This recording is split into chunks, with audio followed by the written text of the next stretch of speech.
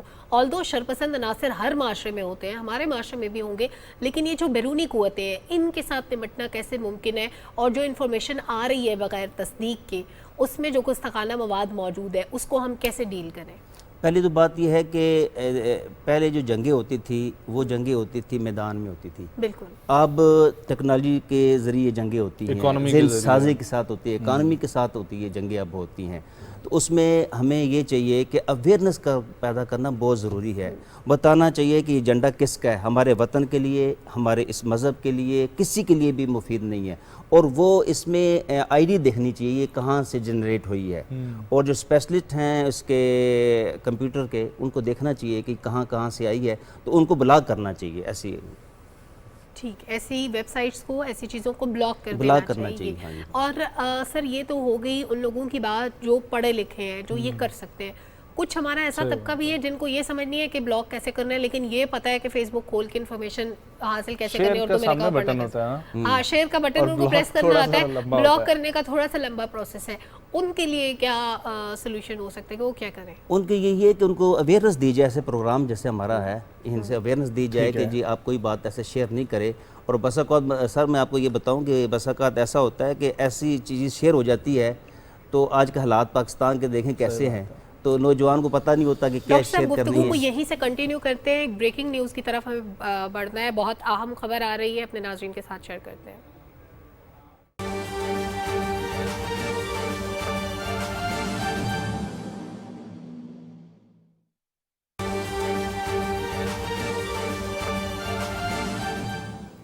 پاکستان کی خطرناک ترین دشمن کی افغانستان میں پراسرار ہلاکت, اس دہائی کا سب سے بڑا دہشت گرد جہنم واصل, پاکستان کا صف اول کا دشمن اور معصوم شہریوں کا قاتل دہشت گرد ثناء اللہ غفاری عرف شہاب المہاجر افغانستان کے شہر کنڑ میں جہنم واصل.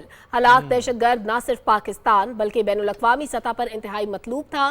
دہشت گرد اور اس کی فیملی بھارت سے ہجرت کر کے افغانستان آئی تھی. دہشت گرد کا تعلق افغانستان کے شہر کابل سے تھا. دہشت گرد نے غفاری مدرسہ کابل سے مذہبی تعلیم حاصل کر رکھی تھی. دہشت گرد متعدد حملوں میں ایران, ازبکستان, تاجکستان, پاکستان, یہاں تک کہ افغانستان میں بھی شامل رہا. دہشت گرد ثناء اللہ غفاری اپریل 2020 سے نہ صرف اسلامک اسٹیٹ خراسان پروونس کا سرغنہ تھا بلکہ تمام تر آپریشنز کا ماسٹر مائنڈ اور ہیڈ آف آپریشنز بھی تھا. بدنام زمانہ دہشت گرد سے متعلق یہ خبر آ رہی ہے کہ اسے ہلاک کر دیا گیا ہے. دسمبر 2021 میں اقوام متحدہ, امریکہ اور یورپین یونین نے اسے عالمی دہشت گرد قرار دیا تھا اور سینکشن لسٹ میں ڈال دیا تھا. اقوام متحدہ, امریکہ اور یورپی یونین نے اس کو عالمی دہشت گرد قرار دینے کے ساتھ ساتھ اس کے سر پر $10 ملین کی انعامی رقم بھی رکھی ہوئی تھی. دہشت گرد ثناء اللہ پاکستان اور دنیا بھر میں بے شمار حملوں کا ماسٹر مائنڈ اور آپریشنز لیڈ کے طور پر نامزد رہ چکا ہے. گفتگو کا سلسلہ آگے بڑھاتے ہیں وہیں سے جہاں سے ٹوٹا تھا. بالکل. اچھا سر, آپ فرما رہے تھے اویئرنیس دی جائے. اب اویئرنیس میں ہم لوگ پروگرامز کر رہے ہیں اور یہ پروگرامز یوٹیوب پہ بھی اویلیبل ہیں اور کہیں نہ کہیں ان میں ویسے بھی گفتگو ہو رہی ہے, لیکن ایک جگہ جہاں پر ہم پابند ہیں سننے کے لیے وہ ہے مسجد کا ممبر و محراب, اور وہاں سے مختلف جب ایریاز اور واک آف لائف کے لوگ سامنے بیٹھے ہوتے ہیں خطیب صاحب کے, تو وہاں پر ان کی کتنی ذمہ داری بنتی ہے یہ تمام گفتگو کرنا؟ دیکھیں یہ ایسا ایشو ہے, یہ ہر مکتبہ فکر کا اپنا, ہاں ہر جگہ یہ کرنا چاہیے, اویئرنیس دینی چاہیے. خطیب اور جو خطباء ہیں ان کو بتانا چاہیے کہ اس کے کون سے منفی چیزیں ہو سکتی ہیں اس کے حوالے سے. اس کا یوزج اگر غلط استعمال کیا جائے, نہ صرف یہ کہ شرعاً ممنوع ہے بلکہ اس سے ہمارے معاشرے میں نیگیٹو اثرات بھی پڑ سکتے ہیں. تو اس لیے خطیبوں کا جو بھی مسجد کے کوئی بھی ذمہ داری ہے اس کو اویئرنیس دینی چاہیے. گھر کے جو افراد ہیں اس میں سے جو گھر کا جو بڑا سربراہ ہے اس کو بھی بتانا چاہیے, آپ کے پروگرام کے حوالے سے چاہیے اویئرنیس اسی طرح پیدا ہو. پھر اسکول میں جو ٹیچر ہیں ان کو بھی بچوں کو اس طرف بتانا چاہیے کہ یہ چیزیں ہو رہی ہیں. ٹھیک ہو گیا. لیکن حضرت یہ ٹیکنالوجی اسی طریقے سے آگے بڑھتی جائے گی اور یہ سفر یوں ہی چلتا جائے گا. اگر آپ کی بالکل بات درست ہے کہ اگر آج سے ہم نے نا اویئرنیس شروع کی تو آنے والی جنریشن اس کا شکار ہو سکتی ہے بالکل. لیکن اب ہم اس کو یوں دیکھیں, اگر اس کا دوسرا پہلو دیکھیں تو ہماری جو اس وقت کی جنریشن ہے اس میں اخلاقیات کی کمی ہے, لیکن جو ہماری پہلی جنریشن ہے اس کو ٹیکنالوجی یوزج کی کمی ہے, کیونکہ اس وقت ایک ٹیکنالوجی کی اتنی ایڈوانسمنٹ نہیں تھی. تو ٹیکنالوجی پہ زیادہ عبور ان بچوں کا ہی ہے. ایسا ہی ہے. تو ان بچوں کو ہی کنٹرول کرنے کے لیے رول ماڈلز جو ہیں وہ کیسے اویلیبل کریں؟ دیکھیں بیلنس رکھنا پڑے گا ہمیں دونوں کو. ٹیکنالوجی کو بھی رکھنا پڑے گا اور اس ٹیکنالوجی کو اچھا یوز کیسے کرنا ہے اس کو بھی دیکھنا پڑے گا. اب دیکھیں کہ اب چھوٹا سا بچہ ہے وہ موبائل کو چلا لیتا ہے, چھوٹا سا بچہ ہے 5-6 سال کا بچہ ہے, اس کو ایسی ایسی چیزیں دے دیں ہاتھ میں ایون کہ بڑا بندے کو پتہ نہیں ہوتا اور وہ اس کو چلاتا ہے, اچھی طریقے سے چلاتا ہے. تو یہی ہے کہ ٹیکنالوجی کو ہم اس کے اوپر بند نہیں باندھ سکتے, ختم نہیں کر سکتے, یہ تو طے ہی نہیں ہو. اگر ہم نے ایسا بات کر لی, کنٹرول کرنے کی کوشش کی ایسی, وہ تو بچہ پہ کہیں اور سے لے گا. یعنی ٹیکنالوجی کا دانش مندی کے ساتھ استعمال ضروری ہے.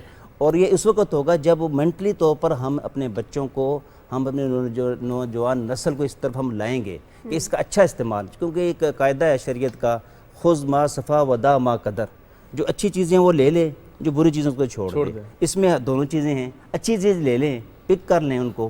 اور دیکھیں ابھی کوئی بھی چیز آپ لیتے ہیں تو یہ گوگل میں ڈالیں, اچھی سے اچھی چیزیں آپ کو انفارمیشن مل جاتی ہے. تو اس کا اچھا استعمال تو یہ رحمت ہے, لیکن برا استعمال یہ زحمت ہے. یعنی زحمت ہم خود بنا رہے ہیں, ہم اس کو رحمت بھی بنا سکتے ہیں اچھا استعمال کر کے. بالکل. اور اسی طریقے سے میرا خیال ہے کہ یہ بہت ضروری ہے کہ جہاں تک پاکستان ٹیلی ویژن کی طرف سے پروگرام ہو رہے ہیں وہاں پر باقی میڈیا کی طرف سے بھی پروگرام